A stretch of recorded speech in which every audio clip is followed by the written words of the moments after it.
육신과 또 영혼으로 우리 되어 있죠. 그래서 육신과 영혼으로 되어 있는데 육이 사실 채워져야 됩니다. 그리고 동시에 우리 육뿐만 아니라 영혼까지, 정신까지 채워져야 되는 것이죠. 그래서 이 두 가지가 똑같이 중요합니다. 그래서 하나이고 둘이 나눠질 수 없는 것이죠. 그래서 지금 내가 참 힘들다, 어렵다 라고 하는 것은 그 둘 중에 하나가 지금 문제가 있다는 거예요. 육적으로 채워지지 않으면 문제가 있는 것이고, 또한 우리의 영혼이 채워지지 않으면 또한 육적으로 채워진다 하더라도 어려움과 힘들다라는 고백이 나올 수밖에 없습니다. 예수님 시대 때 역사를 살펴보면 그 당시 역사적인 배경을 보면 예수님 시대 때가 가장 가난했던 시절이라고 그래요. 예수님 시대 때가. 게다가 예수님 시대 때는 로마의 식민지였죠. 그러니까 구약 때부터 메시아를 기다렸는데 아직까지 메시아는 오질 않았어요. 그런데다가 그 당시에는 로마에 항쟁하는 그런 사람도 있었고, 그리고 숨어서 정말 돛 닦는 사람들처럼 숨어있는 SNF라고 있거든요. 그런 사람들도 있었고, 그리고 독립운동을 하는 사람도 있었고, 뭐 별 사람이 다 있었어요. 그러니까 예수님 제자 중에서 열심당이라고 있었죠. 그 열심당이라는 거는 그 독립운동은 테러리스트예요. 로마에서 볼 때는 테러리스트 같은 사람들 활동했었고, 또 유다 같은 사람도, 가룟 유다 같은 사람도 있었고, 그냥 평범한 어부들로도 또 구성되어 있고, 그렇습니다. 그러니까 다양한 사회 속에서 먹고 살기 힘들었던 그 시대였어요. 그래서 예수님께서 산상수훈을 하실 때 이 밤늦도록, 밤까지는 안 갔지, 이렇게 늦도록 말씀을 전하시는데 밥이 없는 거예요. 아무도 밥을 준비하지를 못했어요. 그만큼 사실 어려웠다는 거지. 아니면 뭐 말씀에 빠져 있는 것도 이유가 됐겠지만, 그 당시에는 먹을 것이 없었고 또한 복음도 없었기 때문에 영혼이 핍절해 있고 육신이 핍절해 있던 상태였습니다. 그때 예수님께서 오셨죠. 그래서 누가복음 4장 18절에 이사야서에서 말씀하신 것처럼 그대로 말씀을 하시죠. 주의 성령이 내게 임하사 가난한 자에게 복음을, 그리고 나를 보내사 포로된 자에게 자유를, 눈먼 자에게 다시 보게 함을 전파하고, 눌린 자를 자유롭게 하는 주의 은혜의 해를 전파하게 하려고 이 땅에 왔다라고 예수님이 말씀을 하시죠. 그러니까 가난한 자에게 복음을 전하는 거예요. 이 가난은 육신과 영혼의 모든 가난이겠죠. 그리고 포로된 자, 자유, 눈먼 자에게 다시 보게 함을 선포를 하는 겁니다. 그러니까 예수님의 사역은 두 가지예요. 첫 번째는 우리에게 복음을 주시는 거잖아요. 복음, 진리, 구원을 주시는 거고, 동시에 먹을 것과 그리고 병든 자를 치료하는 사역, 이 두 가지를 같이 하셨습니다. 그래서 육신과 영혼을 같이 치료를 하셨어요. 그것이 바로 예수님의 사역입니다. 그래서 예수님의 사역은 맨날 먹는 거예요. 가만히 보세요. 여러분, 그 복음서를 보시면 맨날 먹는 거예요. 먹는 일로 시작해서 먹는 일로 끝났어요. 그러니까 시비를 뭘로 거냐면은 예수님이 왜 죄인의 집에 가서 먹고 마시고 그러느냐, 그거잖아요. 다. 그러니까 먹는 게 중요한 거예요. 예수님은 그러니까 그 삼시세끼를 찍은 거야. 가면서 여기 가서 먹고 저기 가서 먹고. 그러니까 보기에는 예수님의 별명이 어떻게, 보기에는 맨날 먹고 마시니까 먹기를 탐하고 마시기를 즐거워하는 자라고 그랬잖아요. 별명이. 그러니까 일반적인 그 지도자의 모습은 전혀 아닌 거예요. 전혀 바리새인들은 경건하고 안식일을 그렇게 잘 지키고 자타가 공인하는 정말 하나님을 사랑하고 섬기는 사람인데, 이 예수님 여러분 안식일을 지켰어요? 안 지켰어요? 지키질 않으셨어요, 안식일을. 쉽게 말하자면 우리 다 주일날 예배 드리고 다 찬양하고 기도하고 막 예배 끝나고도 전도하러 나가고 봉사하고 막 그랬는데, 예수님은 예배당에도 안 나타나. 돌아다니면서 병자를 고치고 복음을 전하고 그러면 뭐 누가 저 사람이 그 내용도 중요하면 형식이 참 중요하잖아요. 근데 형식을 완전히 파괴한 사람이었어요. 그러니 이게 불경건한 사람이죠. 그런데 예수님이 했던 거는 안식일의 주인이 나니까 사람을 위해서 있는 것이 아니라 안식일을 위해서 있는 것이 아니라 사람을 위해서 있는 건 아니에요. 그러니까 안식일의 주인인 신랑이 함께 있는데 왜 금식하고 왜 다른 것들을 하느냐 그 말씀을 하시는 거죠. 그러니까 안식일이나 모든 것들은 바로 그 예수의 실체, 예수 그리스도의 실체가 오시면은 다 사라지는 것인데, 그러니까 예수님이 왕이신데 같이 있으면 법을 지키는 겁니다. 안식일 법을. 그러니까 예수님이 하자라고 하면 되는 거예요. 근데 안식일은 사람의 법으로 바뀌었다는 거죠. 그러니까 예수님은 그날에도 먹고 마시고 안 해야 되는 안식일에 먹고 마시고 막 했다고요. 그러니까 먹는 사역을 하신 거예요, 사실. 함께 먹고 마시는 게 중요합니다. 식구라는 게 같이 먹는 거잖아요. 먹는 입을 식구라고 하잖아요. 그러니까 하나님께서는 식구와 교회를 만드셨다고요. 교회도 역시 식구입니다. 그러니까 우리가 교회에서도 성찬식도 하고 뭐 끝나고 뭐 애찬식이라고 뭐 옛날 초대교회는 있었어요. 같이 먹는 겁니다. 같이.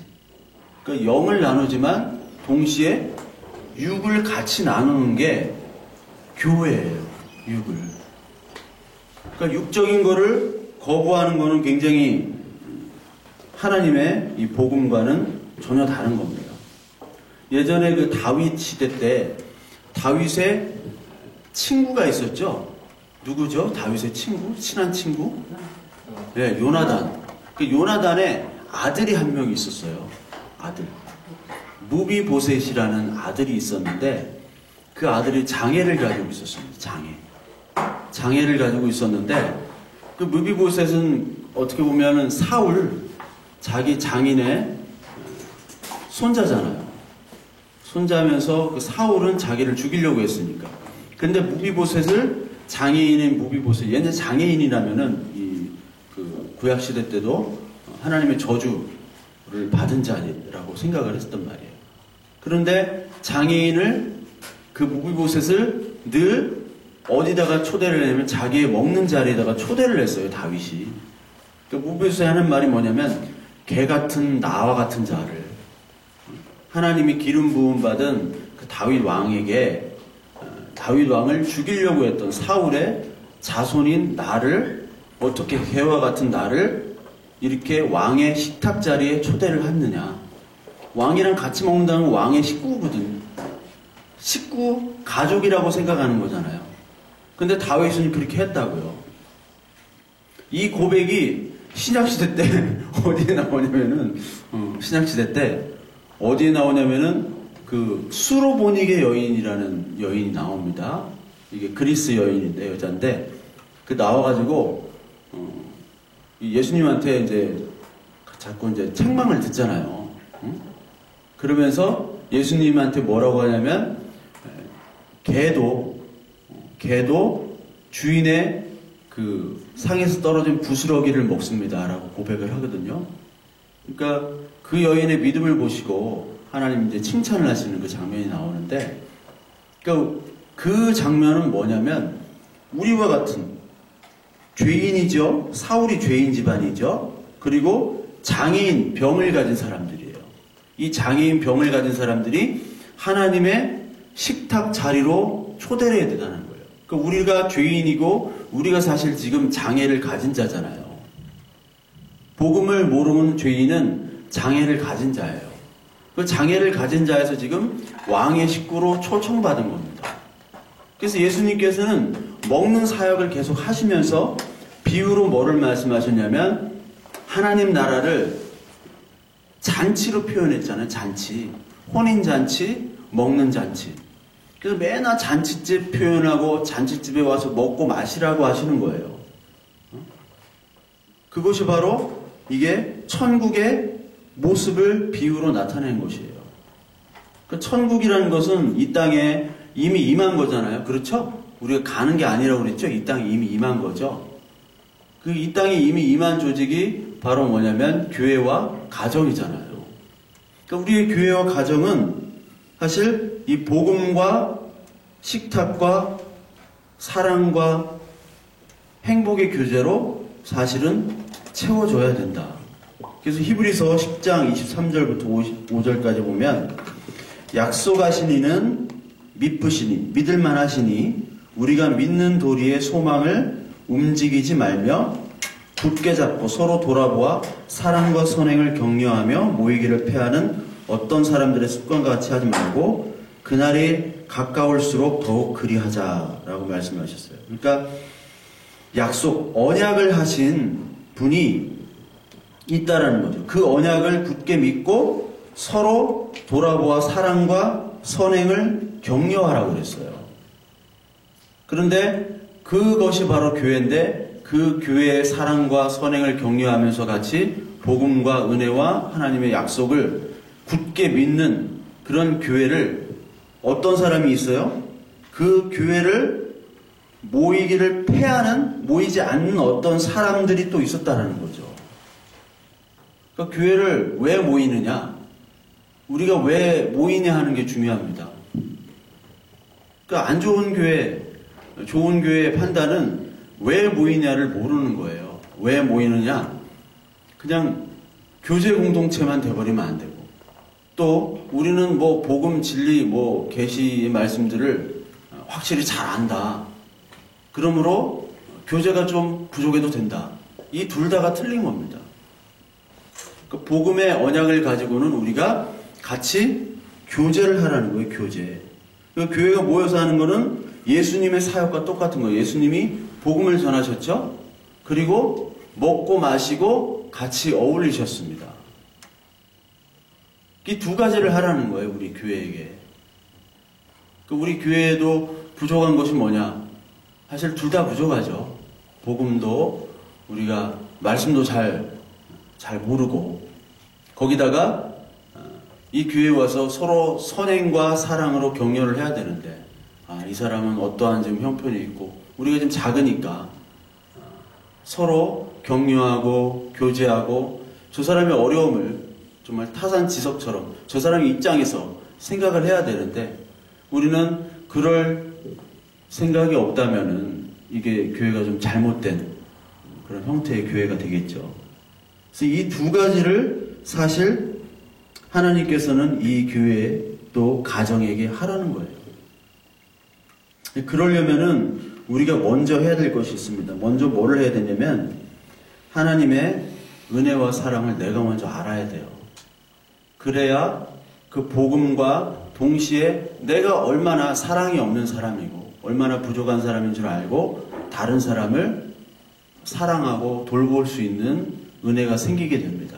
그래서 먼저 하나님의 은혜와 사랑을 알아야 되는데, 지난주에 그 감사에 대해서 얘기를 했잖아요. 감사에 대해서 처음에 뭘 감사하냐 했을 때 데살로니가 후서 2장 13절을 얘기했어요. 여러분들 한번 찾아볼까요? 데살로니가 후서 2장 13절에 데살로니가 후서가 어디 있냐면은 신약성경 335페이지 4페이지. 뭐를 감사하느냐? 처음 감사하실 때 데살로니가 후서 2장 13절에 보면 주께서 사랑하시는 형제들아, 우리가 항상 너희에게 관하여 마땅히 하나님께 감사할 것이 있죠. 항상 감사할 것이 뭐냐? 하나님이 처음부터 너희를 택하사 성령의 거룩하게 하심과 진리를 믿음으로 구원을 받게 하심이다. 우리를 택하셔가지고 하나님이 우리에게 진리를 믿음으로 구원을 받게 하셨다라는 거예요. 이 진리를 믿는다는 것은 하나님이 계시를 주시는 건데, 어떤 분이 그러시더라고요. 계시라는 게 도대체 뭐냐? 이렇게 질문을 하신 적이 있어요, 저한테. 그러니까 계시는 보여주는 거죠.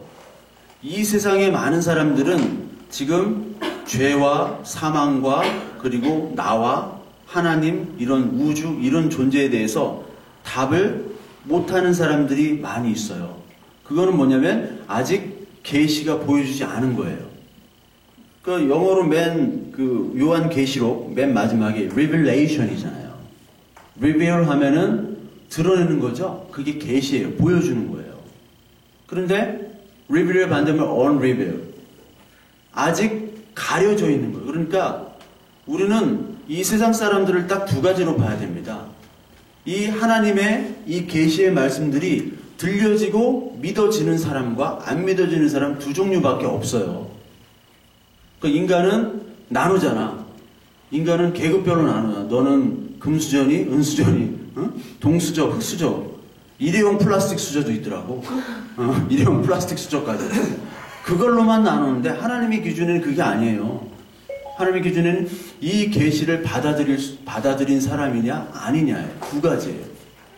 그러니까 이 계시를 받았다는 것은 하나님의 모든 사역과 인격과 모든 품성과 이 모든 것들을 안다라는 거예요. 그만한 축복과 그만한 은혜가 어디 있어요. 근데 그거를 축복과 은혜와 선물로 모른다는 거예요. 그건 바로 뭐냐면 계시를 안 받은 사람의 특징입니다. 그 계시예요. 그게 이 성경이 들려지고 믿어지고 보여지는 거예요. 그것이 축복입니다. 그것이 생명이거든. 그것이 구원이에요. 그거에 먼저 감사해야 된다는 거죠.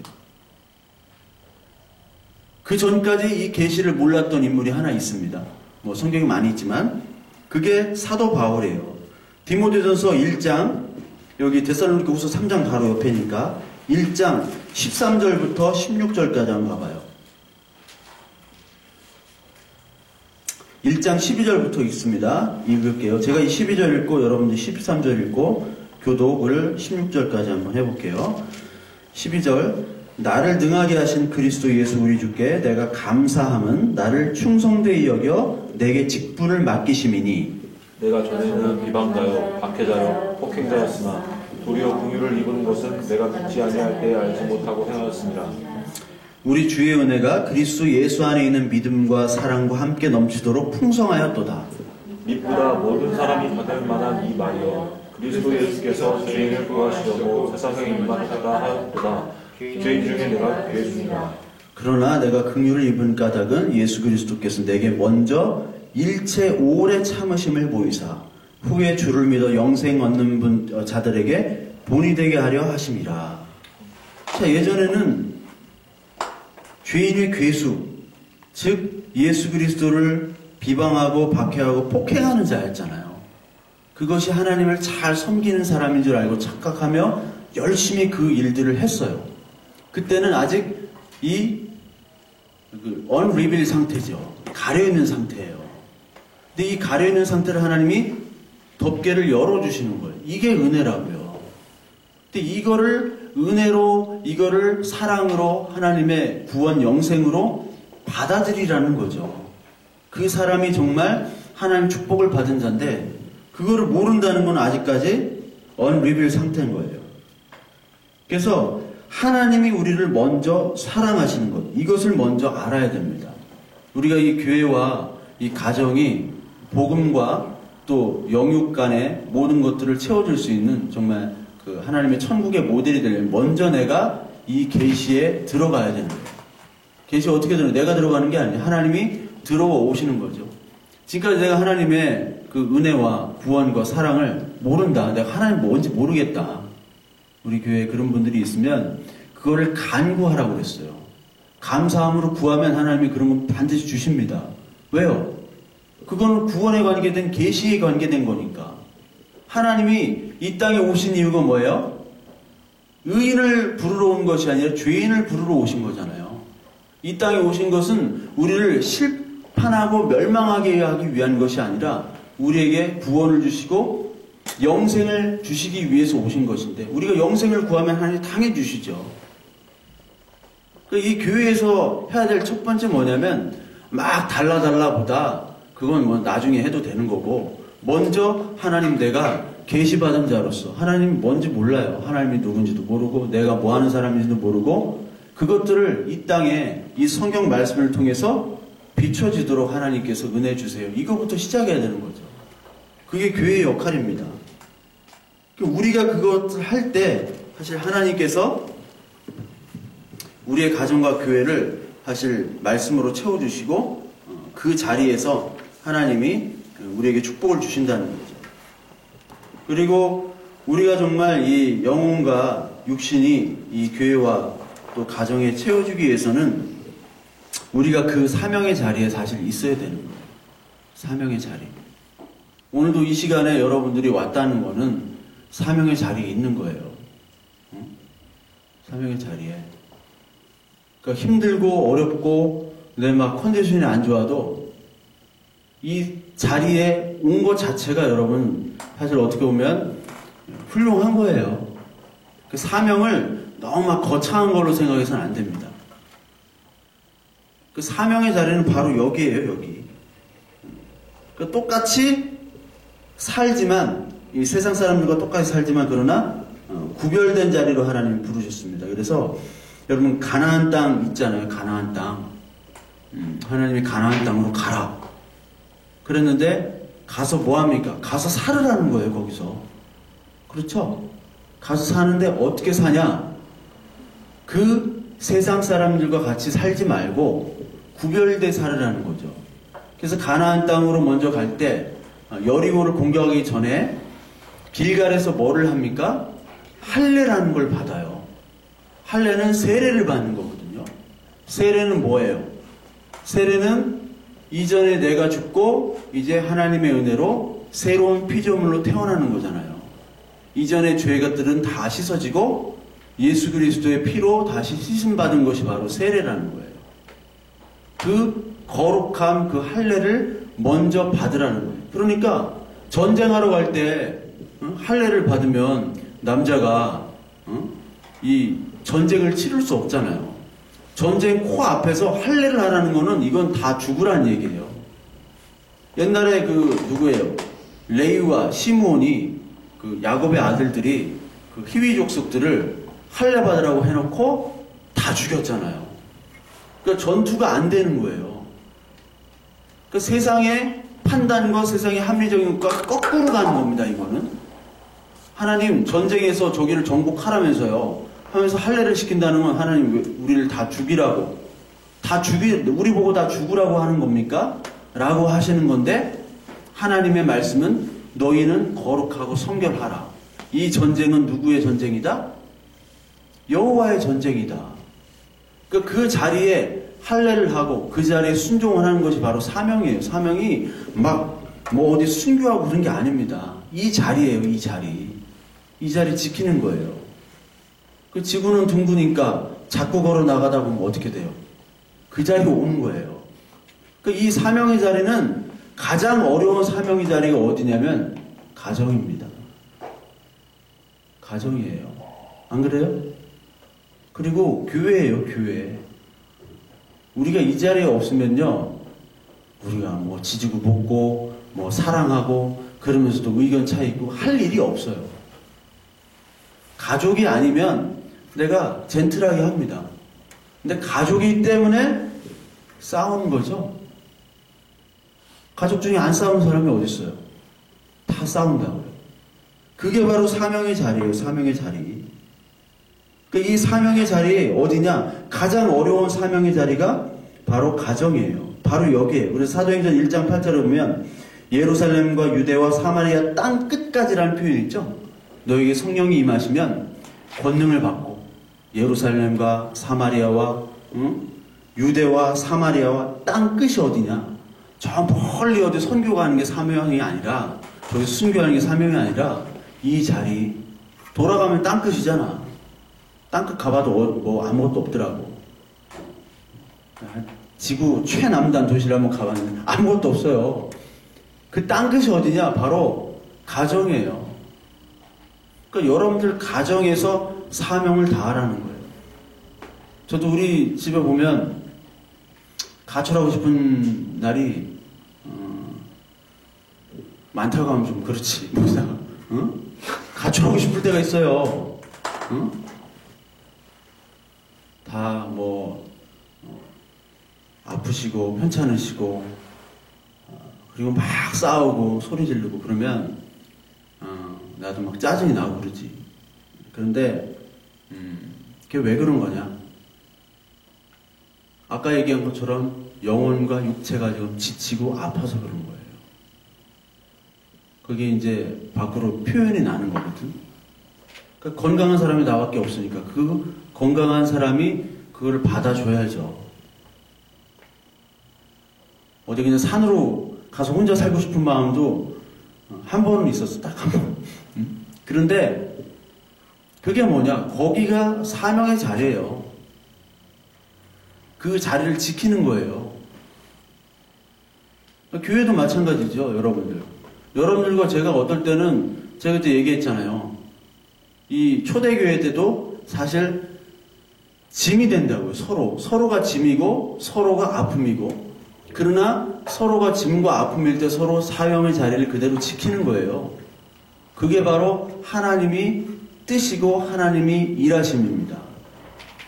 그래서 요즘에 어떤 이회수 작가가 그러대요. 요즘 청년들은 존버 정신이 없다. 존버 정신. 존버 정신이 뭡니까? 막 이렇게 하니까 속된 말로 존나게 버티는 정신이 없다. 응? 버티지 못한다. 그러니까 지금 버텨내야 돼요. 우리 임산부도 있지만 임산부는 지금 낳는 게 사명이잖아요. 그렇죠? 낳는 게 사명인데 지금 우리 축복이가 지금 존버 정신이 너무 강해가지고 지금 너무 버티고 있어.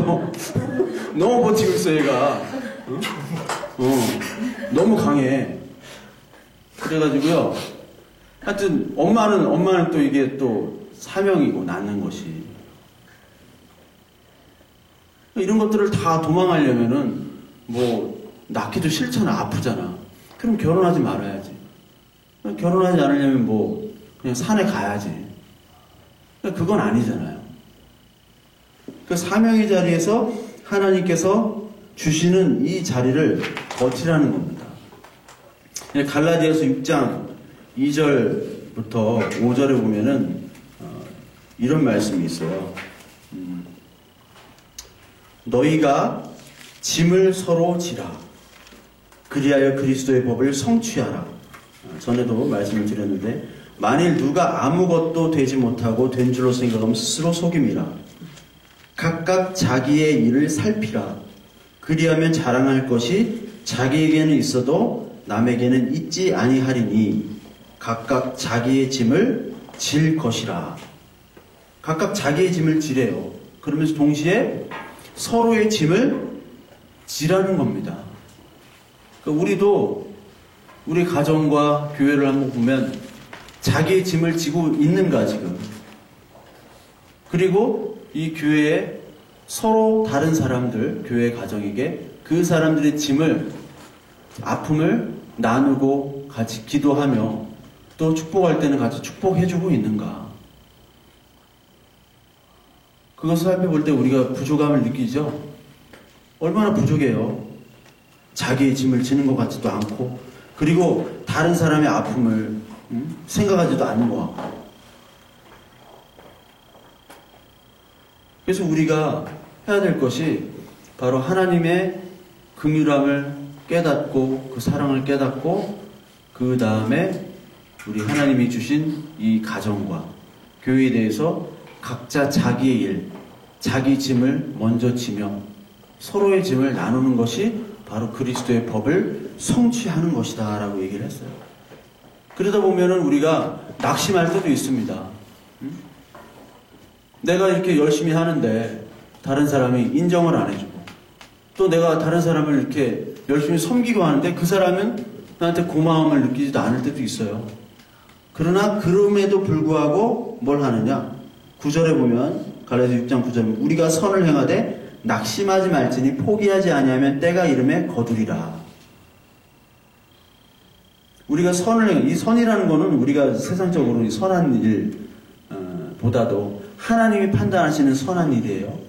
그러나 이 세상적인 어떤 선한 일도 물론 부분적으로 포함이 되어 있는 겁니다. 그러니까 우리가 복음을 전하고 그들에게 예수님이 하신 사역처럼 복음과 함께 빵과 그리고 치유와 같이 기도하고 이런 것들을 하지만 낙심이 된다니까. 이게 왜냐면 열매로 확확 돌아오는 것이 아니에요. 열매로 그대로 막 우리가 기도하고 전도하면 막 몰려오고요. 착한 일을 하면 우리 착한 일을 하면 할수록 내가 10만원, 20만원 주니까 통장에 막 200만원, 300만원씩 들어온다.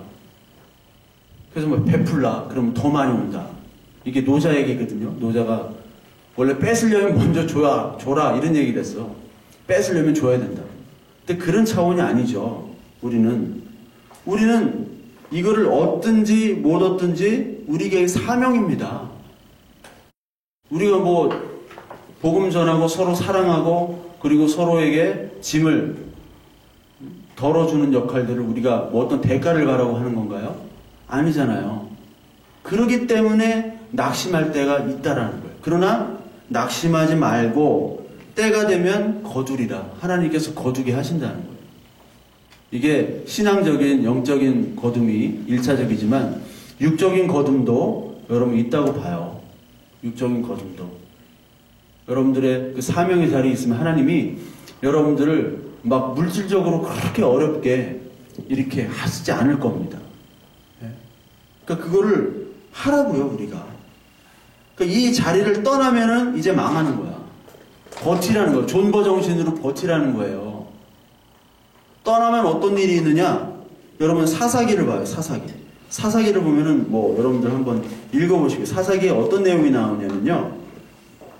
거기에 단지파라는 지파가 나오고요. 그리고 레위인이 나오고 그 미가의 집이 나오고 또 나중에 그 레위인과 레위인의 첩 거기에 베냐민 지파가 이렇게 사사기의 그 끝부분에 이렇게 연결이 되어 있어요. 근데 이 내용 중에 그 미가라는 사람이 사는 집이 있어요. 뭐 더 설명하면 좀 길어서 설명 안 하겠고 미가의 집이라는 사람의 그 레위인이 떠돌아다니다가 거기다 딱 정착을 해요. 그래서 그 집에 제사장이 됩니다. 원래 레위인은 하나님께서 땅을 주셨어요? 안 주셨어요? 안 주셨죠? 기업이 없어요. 레위인은 뭐를 먹고 살아요? 그 나머지 12지파가 준 11조. 그 사람들이 먹여 살리는 거잖아요. 그러면서 그들이 하는 일은 제사의 역할을 하고 그리고 레위인들이 12지파의 48개의 성으로 파송이 돼요. 레위인들이. 그래서 각 지파마다 뭘 하냐면 하나님의 말씀을 사실 전해야 되는 거예요. 그 지파에 파송돼가지고. 그런데 레위인이 지금 돌아다니는 거예요. 막 떠돌아다니다가. 즉 자기의 사명의 자리를 떠난 거죠. 사명의 자리를 떠나가지고 어떻게 먹고 살려고 하다 보니까 어떻게 딱 걸렸어. 미가의 집에. 그래서 야, 너 딴 데 돌아다니지 말고 우리 집에서 제사장을 지내라. 우리 집을 축복해주는 제사장이 되라. 그래서 그 집에 제사장이 된 거예요. 숙식 제공된 거지 뭐. 좋죠? 그런데 단지파라는 지파가 또 나타나요. 그 단지파의 지파는 여러분 그 하나님께서 그 땅을 분배를 해주셨는데 점령하고 분배를 해주셨나요? 아니면 분배를 미리 해놓고 점령하라고 했나요? 분배를 해놓고 점령하라고 한 거예요. 즉 약속만 해놓고 야 니들이 해 이렇게 해버렸다고요. 근데 다른 지파들은 거의 다 그렇게 했는데 어떤 지파만 못했냐? 단이란 지파만 못했어요. 그 단지파가 배치된 데가 해안가인데 그 블레셋이 있던데. 블레셋이 원래 해적들이에요. 해적들.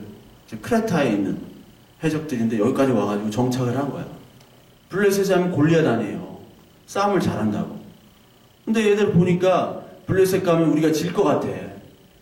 근데 하나님은 분명히 가라고 그랬어요. 그냥 가면 된다. 지금까지 그렇게 인도해 주셨잖아요. 하나님이. 뭐 이스라엘 백성이 뭐 무기가 있어서 이겼나요? 그냥 돌았다고 계속 끝까지 존버 정신으로 버틴 거예요. 여리고성이 7일째 무너졌잖아요. 6일째까지 아무 일도 없었어요. 아무 일도. 그러면 아예 그냥 끝나자. 그냥 하지 말자. 아니라 7번째까지 약속한 날까지 끝까지 하는 거예요. 우리는. 이게 일어나든 안 일어나든. 그런데 아무 일도 그 전까지 좀 전까지 아무 일도 일어나지 않았는데 7일째 완전 무너진 거잖아요. 그러니까 하나님의 일이 그런 것 같아요.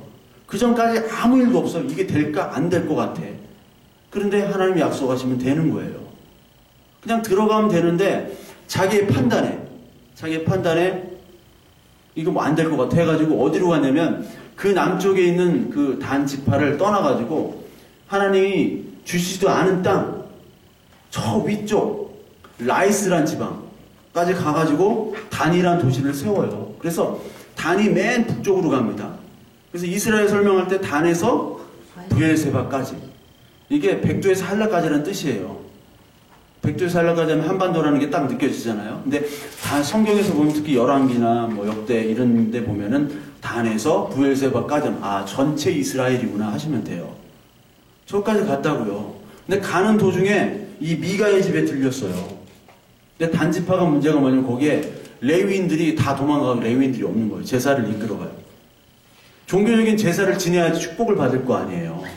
근데 제사장을 할 사람이 없네? 레위인이 해야 되는데? 근데 지들 마음대로 그런 격식들은 갖춘 거야. 근데 미가의 집에 들려보니까 레위인이 제사장을 하고 있어요. 그래서 딜을 하죠. 야, 너 집안의 제사장이 될래? 아니면 6만 6천 명의 지파의 한 지파의 제사장이 될래? 하니까 뒤도 안 돌아보고 이 레위인이 그 단지파의 제사장이 되잖아요. 쉽게 말하자면 2명이 있는 개척교회 목사 하다가 갑자기 6만 6천 명의 교회에서 야 여기 목사 해라 그러면은 뒤도 안 돌아보고 간 거예요. 이게 간 거야. 나도 그런 딜이 오면 딜이 안 와 나는. 일단 모든 조건에 이 불합격이에요. 부적격자예요. 그렇기 때문에 안 오기 때문에 가지도 않을 뿐더러 가면 뭐해 뭐 바로 쫓겨날 것 같아. 이 상태로 쫓겨날 것 같아. 그래서 갈 생각을 안 해요. 이런 일들이 뭐냐면 다 레위인들이 자리를 떠난 거고 단지파가 하나님이 주신 자리를 떠난 거예요. 지켜야 되는데 떠나니까 나중에 다 망하는 거야. 레위인 때문에 레위인이 또 나와요. 레위인이 그 자리를 지키지 않고 돌아다니면서 첩을 데리고 돌아다녀. 그러다가 첩이 뭐 12토막 나가지고 택배로 12지파 뭐 보내고 막 그런 일이 하고 베냐민 지파를 다 죽이고 그런 일이 벌어져요. 이 사건의 중심이 뭐예요? 레위인. 즉 이 시대의 레위인이 어디예요? 교회잖아요. 교회. 그 교회가 자리를 지키지 않으면 다 망하고 죽는다고요. 교회는 누구예요? 지금 저와 여러분들이 한 명이 다 교회잖아요. 지금 가정에 다 파송이 된 거고 이 세상 직장과 다 파송이 된 교회라고요. 흩어지게 하셨잖아요. 흩어지게. 근데 그 자리에 지키지 않으면 같이 망하는 거예요. 같이 죽는 거예요. 그러니까 여러분들 가정 선택한 거 아니죠? 선택한 거 아니에요. 여러분들 가정. 선택했다면 그런 가정을 선택했겠어요? 그러나 하나님이 허락하신 건 믿죠? 그 가정을 왜 허락하셨느냐? 왜 이 남편과 이 아내, 이 엄마, 아빠, 이 자식들을 왜 허락하셨느냐? 그게 사명의 자리. 거기서 일을 하라는 거죠. 왜 우리 뭐 조그마한 이 교회를 허락하셨나요? 여기 자리를 허락하시고 여기서 사명을 하라는 거예요. 감당하라는 거예요. 떠나지 말라는 거예요. 어디 응? 이 레위인처럼 단지파가 야 갈래 하는 거예요. 뒤도 안 돌아보고 확 가잖아. 그게 무슨 사명이에요. 장사뿐이지 그건. 그러니까 우리는 사명자로 살아가는 거예요. 이 사명자로 감당할 때 여러분 지치고 힘들 것 같지만 하나님이 그 버티는 그 자리에서 은혜와 힘을 반드시 주셔요. 그것이 나 혼자 힘으로 버티는 것이 아니라 우리 공동체가 있잖아요. 가족이라는 공동체, 교회라는 공동체. 그래서 여러분들 내 생각 가지고 뭐 확 떠나려고 하지 마세요. 어디 뭐 가면은 돈을 벌 것 같고 어디 가면 좋을 것 같고 어디 가면 더 편할 것 같고 안 그렇습니다. 그 자리가 힘들지만 그 자리에 가장 좋은 하나님이 허락하신 자리예요. 여러분 그걸 믿으시죠? 이 남편이 가장 좋은 남편이라니까. 어? 저도 옛날에는 이놈을 찍고서 그냥 막 다 망했으면 좋겠고 그냥. 응? 그러니까 나 혼자 내가 자유로운 영혼 아니에요 별명이. 근데 자유롭지를 못해 지금. 응? 건강한 내가 있어야 돼 집에. 어디 가지도 못하는 거예요 지금. 소개팅도 못 가. 응? 그렇지만 그 자리가 하나님이 허락하신 자리잖아요. 가장 좋은 자리에 가장 좋은 부모고 가장 좋은 식구예요. 나에게. 그거를 하나님의 계시로 말씀으로 이게 받아들여져야 돼요. 그리고 그 자리에 그냥 버티고 감내를 하셔야 돼요. 각자의 자기 짐을 지라. 이게 짐이 아니에요. 수고하고 무거운 짐진 자들 다 내게로 오라. 그 짐이 바로 내 짐은 가볍다고 그랬잖아요. 예수의 짐은. 가볍게 됩니다. 이걸 가볍게 내가 하려고 어딜 도망가고 어딜 회피하고 그러면 나중에 절단 나는 거예요. 이 레위인처럼 이 지파가 다 그냥 무너지고 단지파가 나중에 계시록에 기록이 돼요, 안 돼요? 내가 저번에 얘기했잖아요. 단지파는 계시록에 다시 지파가 나옵니다. 단지파가 사라져요, 거기에. 지파가 기록이 되냐면 하나님 생명책의 기록, 구원받은 백성이라는 건데 단지파가 계시록에 기록이 없어요. 단지파라는 얘기가 없어요. 딴지파는 다 있는데. 왜요? 그 자리를 지키지 않았기 때문에. 우리가 지금 영혼이 아니면 육체가 지금 핍절해 있습니까? 그러면 일단은 다시 기본으로 돌아가야 돼. 그게 뭐냐? 다시 말씀의 자리, 예배의 자리. 그리고 하나님이 나를 얼마나 사랑하시고 나를 구원하셨는가에 대한 그 확신, 그 믿음이 말씀을 통해서 다시 우리에게 들어와야 되는 것이고, 그리고 두 번째로 그 각자의 짐, 사명의 자리를 그대로 지키시면 하나님이 복을 주시는 거예요. 예. 그러니까 어디 가려고 하지 말고, 어디 막 떠나려고 하지 말고, 어디 막 내 판단에 가면 더 좋다 이런 생각 말고 이 자리에 지키시고 말씀으로 서로 사랑으로 교제를 하신다면 하나님 분명히 우리들을 회복시켜 주실 것입니다. 그 은혜가 저와 여러분들에게 또 한 주간 또 계속해서 있기를 바랍니다. 우리 찬양 한번 하겠습니다. 주가 사랑하는 자는 우리 찬양 한번 할게요. 자기 이름을 드러내지 않고 주가 사랑하는 자는 자기 도움을 남에게 숨기고 주가 사랑하는 자는 주의 뒤에